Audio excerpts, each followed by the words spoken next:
안녕하십니까. 마이바시의 회계 이야기 마이바입니다. 오늘은 우리가 저번 시간에 ROE에 대해서 한번 살펴봤어요.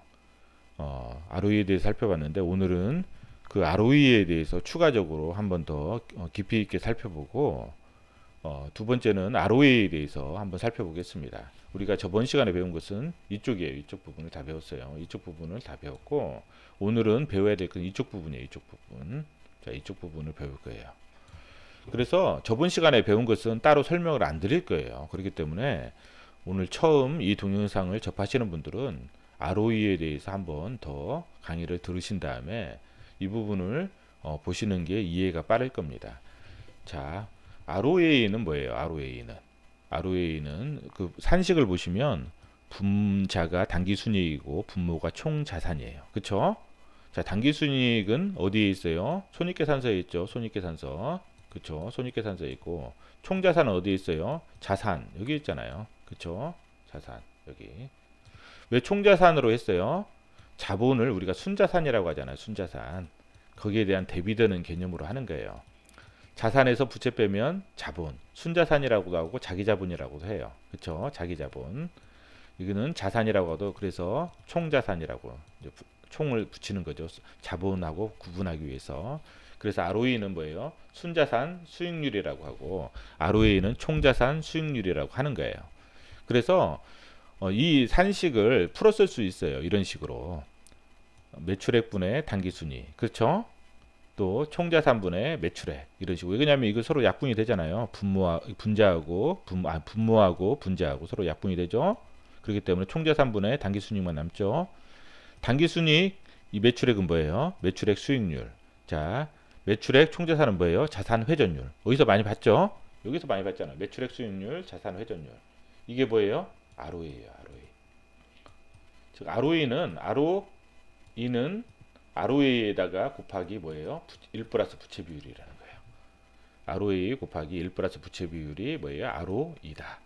그쵸? 자, ROA는 뭐예요? ROA는 총자산분의 당기순이익이라고 했죠. 당기순이익은 손익계산서. 손익계산서는 뭐예요? 일정 기간 회사의 경영 성과를 나타내는 거예요. 그래서 보통 회계기간이 1월 1일에서 12월 31일까지잖아요. 1월 1일에서 12월 31일까지 모든 기간의 경영 성과를 나타내는 거예요. 그렇죠? 재무상태표는 뭐예요? 자산이니까 재무상태표죠. 일정 시점, 일정 시점, 일정 시점에 회사의 재산 상태를 나타내는 단면, 딱 단면을 자른 거예요. 이때 이게 분용 전년도 2017년도 16년도 그 16년도 12월 30일이라고 해요. 가정을 하는 거예요. 여기는 2017년도 12월 30일 가정을 하면 이때 딱 자른 거예요. 딱 잘랐을 때 회사의 재산 상태가 이렇게 딱 나타나는 거죠.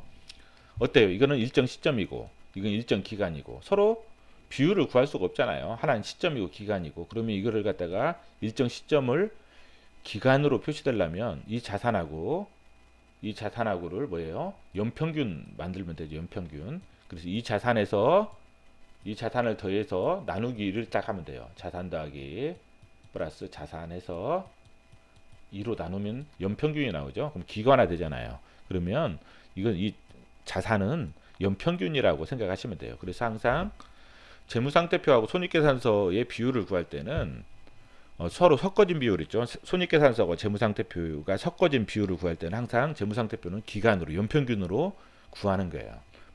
재무상태표에 있는 뭐 부채 비율을 구한다. 그러면 이것만 가지고 구할 수 있어요. 자본분의 부채. 근데 손익계산서하고 연결된다. 그러면 항상 연평균을 구하는 거예요. 자, 그래서 이제 재고자산 회전율 같은 거, 재고자산 뭐 그러한 부분들 회전율 그런 거 구할 때에도 여기 재고자산 있죠? 이 연평균을 구해서 어때요? 매출 원가하고 그쵸 비교하는 거고 매출채권 회전율도 매출채권 뭐예요? 연평균을 구해서 어때요? 이 매출액하고 비교하는 거예요. 이것은 일정 기간이고 이것은 자산은 일정 시점이기 때문에 연평균을 구하는 거예요. 자, 이런 관점에서 보시면 되고 그래서 이 ROA는 뭐냐면 어떤 회사가 자기 자본과 어떤 그 부채와 자기 자본으로 이게 조달된 그러한 자원이 자산이잖아요. 이 자산을 가지고 얼마나 효율적으로 운영을 했냐, 회사를 운영을 해서 경영 성과가 나왔느냐, 효율적으로. 그래서 뭐냐면 어 이거는 경영자를 평가할 때 우리가 평가 지표로 사용할 수 있어요. 저는 이제 개인적으로 경영자를 평가하는 평가 지표로 ROA를 사용해요. ROA를 사용하고 이제 제가 주말마다 그 필립 피셔의 위대한 기업에 투자하라라는 그런 책에 포인트 지금 5까지 아마 강의를 했을 거예요. 15에 보면 아마 경영자 평가가 나올 거예요. 이제 필립 피셔 같은 경우는 보통 인터뷰 경영자를 인터뷰를 하시는데 저는 뭐 인터뷰할 수 있는 위치도 아니고 그 다음에 경영자의 말을 저는 믿질 않아요. 서로 와이프의 속마음도 모르는데 경영자의 말을 어떻게 믿을 수 있겠어요. 그래서 사업하는 사람들의 말은 잘 안 믿어요.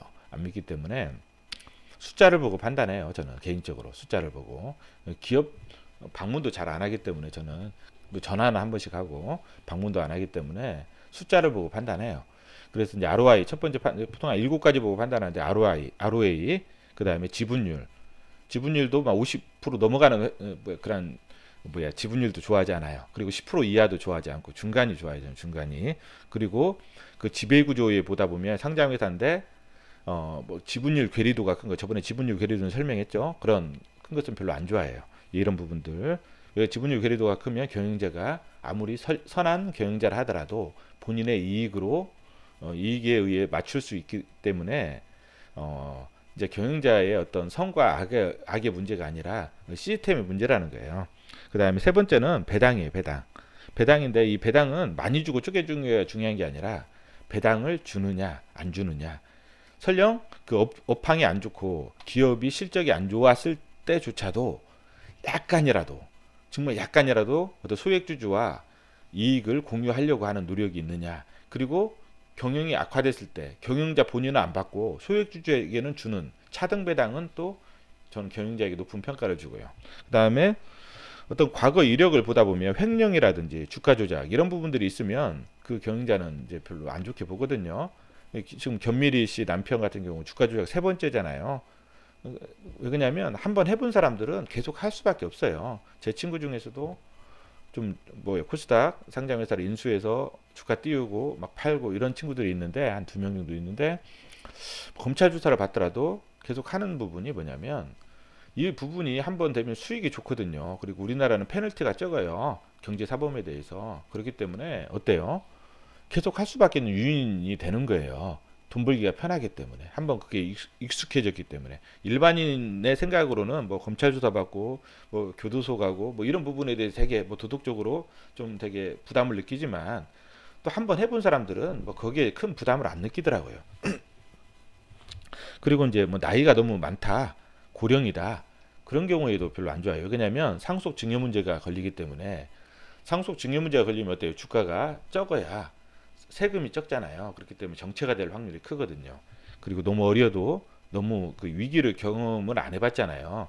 그래서 좀 방만한, 좀 상당히 리스크 있는 운영을 할 수밖에 없기 때문에 그래도 중간 정도, 예, 30대 후반에서 한 40대, 50대까지 해서 그냥 인맥도 상당히 그때는 CEO 모임들 하기 때문에 인맥도 상당히 좋을 거고 예, 그런 부분이거든요. 그래서 이제 이런 부분들을 그리고 이제 뭐 경력을 보거든. 경력을 볼 때 뭐 금융권 출신이다. 그러면 단기적인 관점에서 보셔야 돼.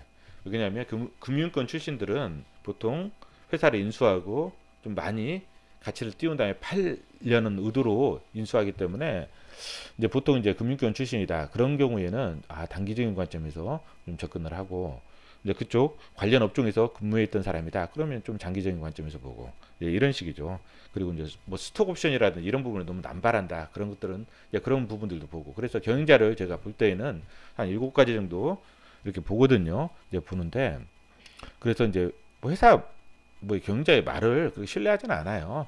그리고 이제 인터뷰를 볼 때도 과거 인터뷰를 쭉 스크랩을 해놓으면 현재 시점에서 판단을 해보면 너무 좀 뻥이 심한지 안 심한지 알아요. 그렇기 때문에 이런 부분들 한번 그런 관점에서 보셔야지 뭐 경영자를 미팅을 해서 만나서 뭐 미사유국 아주 뭐 화려한 그러한 어떤 좋은 말들을 해준다고 해서 그 경영자가 뭐 비전이 있고 그러질 않거든요.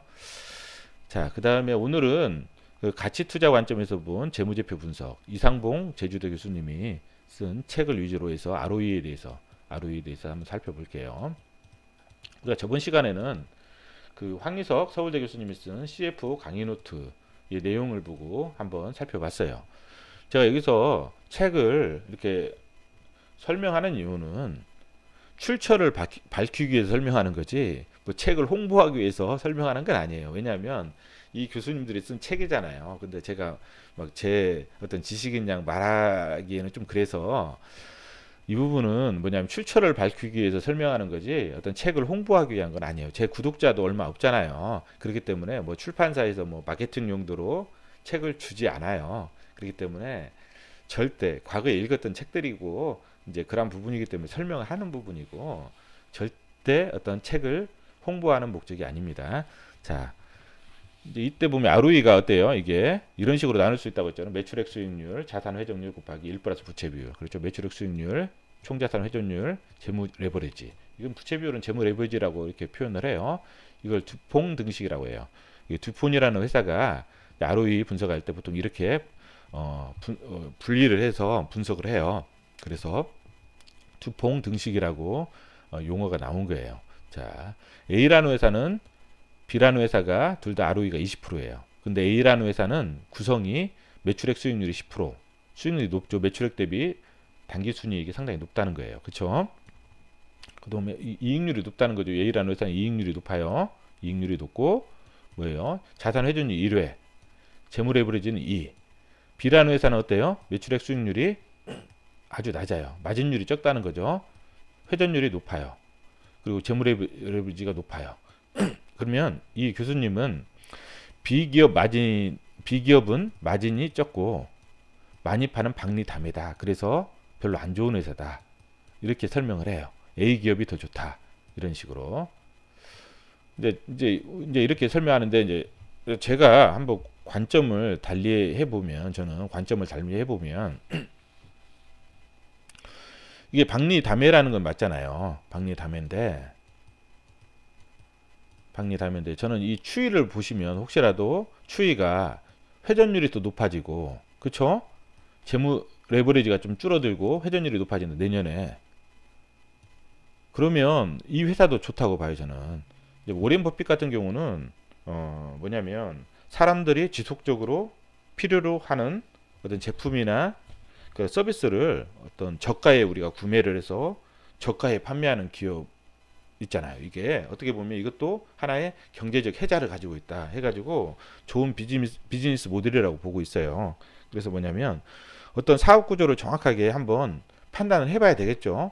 그래서 이제 코스토코나 윌마트, 그다음에 네브래스카 가구점 같은 경우는 저가에 사서 저가에 팔고 그래서 사람들이 뭐냐면 그 필수품이기 때문에 그쪽으로 사러 차를 타고 간단 말이에요. 가서 많이 산다는 거죠.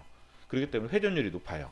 회전율이 만약에 더 높고 재무랩이 조금 더 낮다면 비기업이 훨씬 더 좋은 회사일 확률이 크죠. 그렇죠. 좋은 사업 그 비즈니스 모델을 가진 회사일 확률도 있어요. 그렇기 때문에 우리가 이런 부분들을 보고서 어떤 획일적으로 판단할 게 아니라 이렇게 ROE도 이렇게 20%를 했을 때 이게 나누고 두풍 등식으로 해서 나누고 또 실질적으로 회사의 사업 구조를 면밀하게 한번 생각을 해보셔야 된다는 거예요. 자, 이제 고려 사항을 보면 이제 ROE가 높은 두 기업이 있다. 그때는 뭐냐면 이 교수님은 부채 비율이 낮은 회사가 투자 가치가 더 높다. 동일한 ROE라면 부채 비율이 낮은 회사가 투자 가치가 높다라고 설명해 주시고 두 번째는 뭐냐면 ROE 기준은 업종마다 다 다르다는 거예요. 업종마다. 그래서 업종마다 다르기 때문에 그 업종별로 한번 평균을 내보라는 거죠. 그리고 제약회사와 소비재 기업들은 어때요? 부채 비율이 평균보다 높고 ROE도 어때요? 평균보다 높은 경향이 있다는 거죠. 그래서 이들 기업은 왜요? 경기에 민감하지 않죠. 그리고 매출이 일관성이 있고 또 예측 가능성이 좀 크죠. 그래서 부채가 높아도 견딜 수가 있다는 거예요. 이런 업종들은. 그렇죠. 따라서 어떤 경기 침체기 동안에도 이자 지급에 대한 걱정이 없기 때문에 왜냐하면 소비자 같은 경우는 유동성이 좋잖아요. 그래서 사업 확장을 하고 안심하게 부채를 사용할 수 있기 때문에 부채 비율이 높아질 수 있다는 거예요. 그래서 이것도 판단할 때 어떻게 보면 박리담회 회사 중에 사업 구조, 이게 경제 혜자가 있는 업체들은 부채 비율이 높아요. 그렇기 때문에 이게 꼭 A보다 더 나쁘다고 말할 수는 없는 거예요. 그래서 보통 필립 모리스, 뭐 펩시콜라, 그 다음에 코카콜라 같은 경우는 이제 부채비율이 높아요. 의외로. 예. 부채가 있음에도 이제 또 ROE도 높고, 그쵸? 자, 그리고 세 번째는 자사주 매입으로 ROE를 높일 수 있는 거예요. 자사주 매입하면 어떻게 되죠? 우리가 저번에 자기 주식 배울 때 설명을 드렸죠. 자기 주식은 뭐라고 했죠? 자본의 차감 항목. 그렇죠? 자본 조정 항목인데 차감하는 형식으로. 그럼 자본에서 빼주면 어때요? 그만큼 자본이 줄어들죠. 자본이 줄어들면 어떻게 돼요? 분모가 줄어드니까 당연히 ROE는 높아지죠. 당연한 거예요. 자기 주식이 적다는 것은 뭐예요? 유통 주식수가 줄어들죠. 이만큼 자기 주식 막 유통 주식수가 줄어들어요. 그래서 주당 순이익이 어때요? 유통 주식수가 줄어드니까 주식수 대비 어때요? 주식수 분의 순이익, 주당 순이익이죠. 높아지죠. 주당 순이익이 높아지고 그래서 어때요? ROE는 높아진다. 지금 미국 같은 경우가 어때요? 지금 회사채를 발행해요. 회사채를 많이 발행해요. 왜냐면 이자가 저금리 상태이기 때문에 회사채를 많이 발행했어요. 많이 발행해서 뭐예요? 자기 주식을 자사주를 매입을 해요. 어때요? 부채도 늘어나죠. 부채 비율이 늘어나요. 어때요? ROE가 늘어나죠. 자기 주식을 사요. 또 어때요? 자본 이게 줄어들죠. ROE 또 늘어나요. 그러니까 회사채를 발행해서 자기 주식을 사면 어때요? ROE는 늘어날 수밖에 없어요. 그래서 미국 회사들은 ROE가 계속 이런 식으로 주가를 올리는 거예요. 회사채를 발행해서 자기 주식을 사는 거예요. 계속. 그렇죠? 근데 이 회사채들이 발행한 게 BBB가 많아요.